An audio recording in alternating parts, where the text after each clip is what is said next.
I love you, Lord. Oh, your mercy never fails me. Bonjour chers agriculteurs révolutionnaires, j'espère que vous vous portez bien.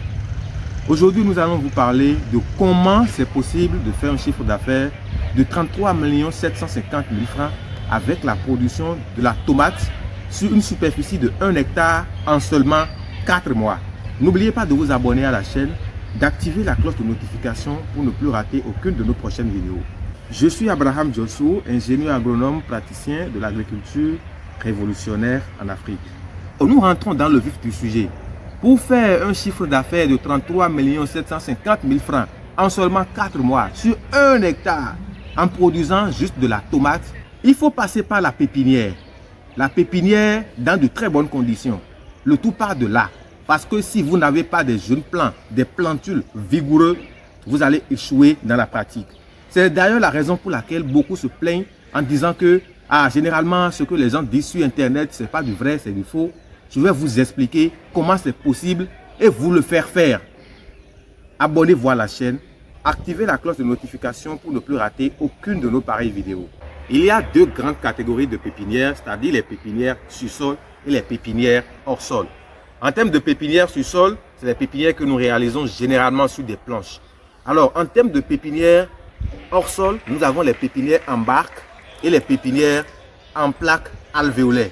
Nous allons nous focaliser essentiellement sur la pépinière en plaque alvéolaire parce que c'est un type de pépinière qui vous permet d'avoir une certaine mobilité, de transporter aussi facilement votre pépinière d'un lieu A à un lieu B.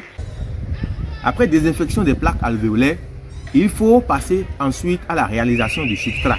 En termes d'éléments qui vont en ligne de compte dans la réalisation du substrat, nous avons entre autres la vermiculite qui permet d'ailleurs d'augmenter la capacité de rétention en eau du sol, c'est-à-dire le water holding capacity, et la perlite aussi qui permet d'augmenter le drainage du sol. Nous avons le compost qui permet d'augmenter la fertilité de notre substrat et d'augmenter au même moment la capacité de rétention en eau également. Nous avons les fibres de coco qui sont des isolants en agriculture qui permettent d'augmenter le drainage dans le substrat.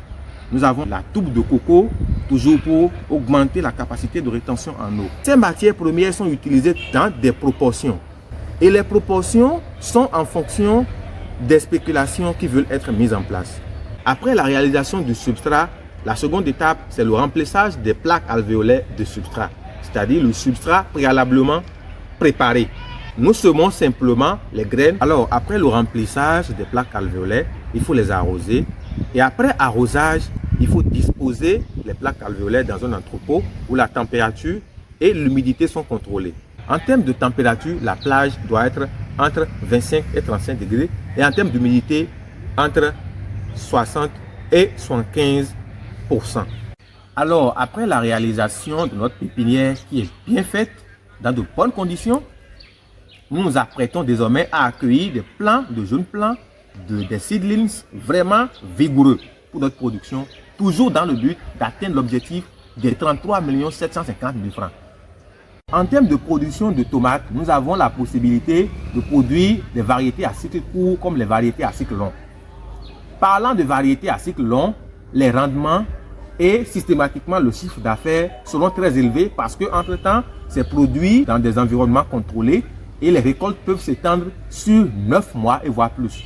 Nous n'allons pas parler de ça parce que ça va donner des sujets de débat à ceux-là qui ont pris l'habitude de commenter négativement de pareils posts qui reflètent la vérité lorsque l'itinéraire technique et les bonnes pratiques agricoles sont suivis à la lettre.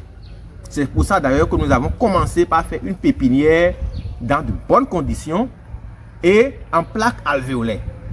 Nous n'allons pas vendre nos tomates dans les marchés, dans les supermarchés, mais nous allons vendre nos tomates produites, c'est-à-dire les tomates variétés à cycle court, nous allons les vendre juste dans les marchés locaux que nous avons au Bénin. Alors, si nous repiquons notre tomate avec un écartement de 0,50 x 0,80, nous avons une densité de 25 000 plants à l'hectare. Nous estimons le taux de mortalité à 10%. 10% des 25 000, nous avons 22 500 plants à l'hectare. 22 500 plants à l'hectare, sur un plant à la récolte, nous pouvons avoir jusqu'à 3 kg. 3 kg fois les 22 500 plants, cela nous donne 67 tonnes et demie de tomates. Alors, nous multiplions ces 67 tonnes de tomates par les 500 francs, c'est-à-dire le prix du kilogramme. Cela nous donne exactement 33 750 000 francs à l'hectare. Imaginez-vous, vous produisez sur 2 hectares, sur 3 hectares, sur 4 hectares. C'est gigantesque.